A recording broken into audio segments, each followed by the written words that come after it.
জমি ধরে রেখে রাজ্যে বিনিয়োগের স্বপ্ন জিইয়ে রাখল ইনফোসিস। আজ বিধানসভায় পুরমন্ত্রী ফিরহাদ হাকিম জানিয়েছেন, রাজারহাটে 50 একর জমির জন্য পুরো টাকাটাই মিটিয়ে দিয়েছে ওই সংস্থা। বাম আমলে 50 একর জমি দেওয়া হয়েছিল ইনফোসিসকে। জমির দাম হিসেবে 25 কোটি টাকা আগেই মিটিয়েছিল ইনফোসিস, এবার মিটিয়ে দিল বাকি টাকাটাও। পুরমন্ত্রী জানান, রাজ্যে বিনিয়োগের জন্য জমি চেয়েছে উইপ্রো, কগনিজেন্টও। তবে ইনফোসিসের প্রকল্পকে এসইজেড এর মর্যাদা দেওয়া হবে কিনা সে প্রশ্ন এড়িয়ে গেছেন মন্ত্রী।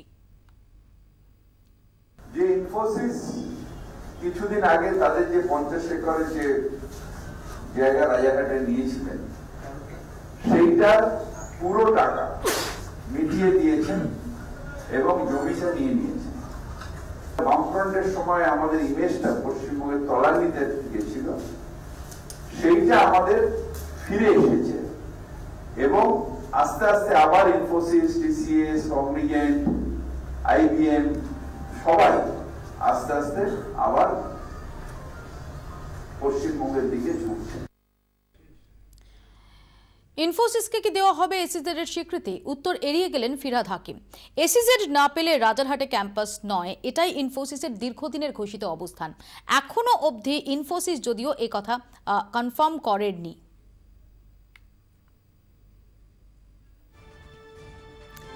ইনফোসিসকে কি এসইজেড এর স্বীকৃতি দেওয়া হবে, যে প্রশ্নটা সবচেয়ে গুরুত্বপূর্ণ, তার সরাসরি উত্তর এড়িয়ে গেছেন ফিরহাদ হাকিম। যদিও এই প্রশ্নে ইনফোসিসের কি অবস্থান সেটা সম্পর্কে ইনফোসিসের কাছ থেকে এখনো কোনো স্পষ্ট বক্তব্য পাওয়া যায়নি। কারণ এর আগে আমরা দেখেছি যে ইনফোসিস এসইজেড এর মর্যাদা সেটাই কার্যত একটা শর্ত হিসেবে সামনে দাঁড় করিয়েছিল। সেই এসইজেড এর মর্যাদা ইনফোসিসকে দেওয়া হবে কিনা সেই প্রশ্ন এড়িয়ে গেছেন ফিরহাদ হাকিম।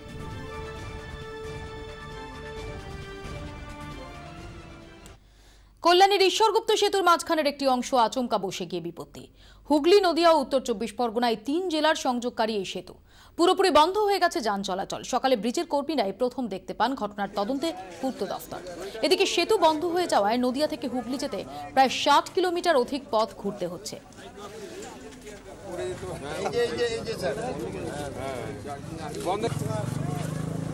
ওটা কল্যাণীর দিক থেকে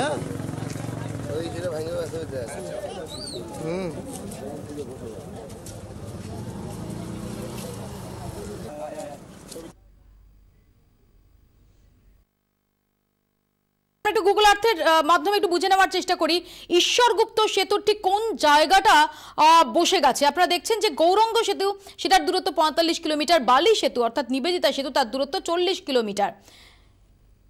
এর মাঝে যে ঈশ্বরগুপ্ত সেতু, যেটাও এই গঙ্গার দুই প্রান্তের সঙ্গে যোগাযোগ রক্ষাকারী অত্যন্ত গুরুত্বপূর্ণ একটা সেতু, সেই সেতুর কিছুটা অংশ বসে গেছে।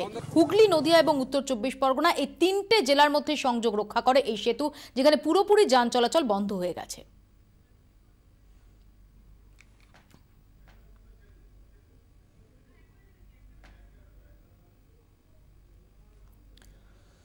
শহরে আবারও বিধ্বংসী আগুন।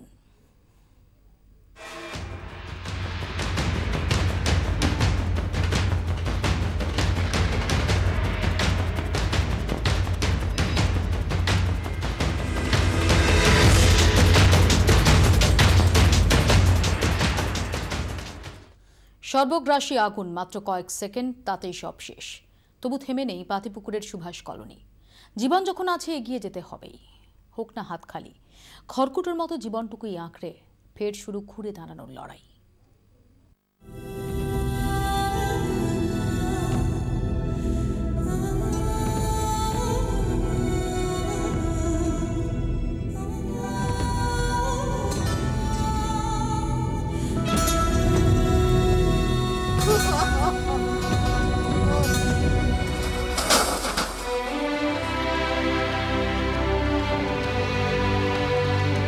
সুভাষ কলোনি মূলত দিন আনি দিন খাই পরিবারের বাস। 2 টাকা রোজগার হলে 1 টাকা জমিয়ে বাকি 1 টাকায় সংসার চালানোর আপ্রাণ লড়াই। একটু একটু করে জমানো সেই সঞ্চয় ছাই করে দিয়েছে আগুন।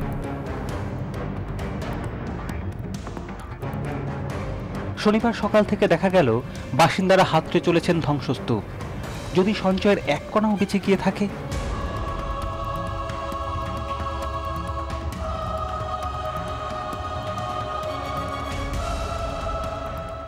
আমি লোকের ঘরে কাজ করি, আমার স্বামী ভ্যান চালিয়ে কাজ করে। আমার খুব আমি বেরোচ্ছি তখন আগুন। কেউ সরাচ্ছেন বাসনপত্র, সবটাই পোড়া। হঠাৎ হয়তো কেউ টের পেয়ে গেলেন কিছু টাকার বান্ডিল, কিন্তু পরক্ষণেই সব আশায় জল। পুড়ে গিয়ে কাগজের টুকরো ছাড়া সেগুলি যে আর কিছুই নয়। কালি মাইনে পেয়েছিল, সব টাকা পয়সা যা ছিল সব শেষ। তবু আশা ছাড়লে যে চলবে না।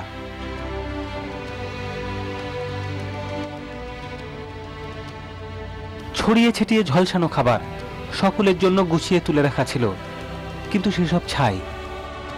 সব হিসেব উল্টে দিয়েছে মাত্র কয়েকটা ঘন্টা। ঠিকানা ছিল এক রাত আগে পর্যন্ত, এখন সর্বহারা, সর্বশান্ত। দরজাগুলো সব দৌড়েছে, আর কিচ্ছু নেই। এই লোক একটা চাদর দিল, গায়ে দিয়ে বসে আছে, কিচ্ছু নেই। যেটুকু বাঁচানো গেছে কুড়িয়ে বাড়িয়ে তা নিয়ে রেল লাইনের ধারেই বসে পড়েছেন পাতিপুকুরের সুভাষ কলোনির বাসিন্দারা। চোখে শূন্যতা, অসহায়ভাবে বসে, কিচ্ছু করার নেই, সবটাই হাতের বাইরে। তবু বাঁচতে হবে, প্রাণ যখন আছে থেমে থাকার প্রশ্ন নেই। এগিয়ে চলেছেন এরাও। যা আছে, যতটা আছে তা নিয়েই শুরু নতুন জীবনযুদ্ধ। ব্যুরো রিপোর্ট, 24 ঘন্টা।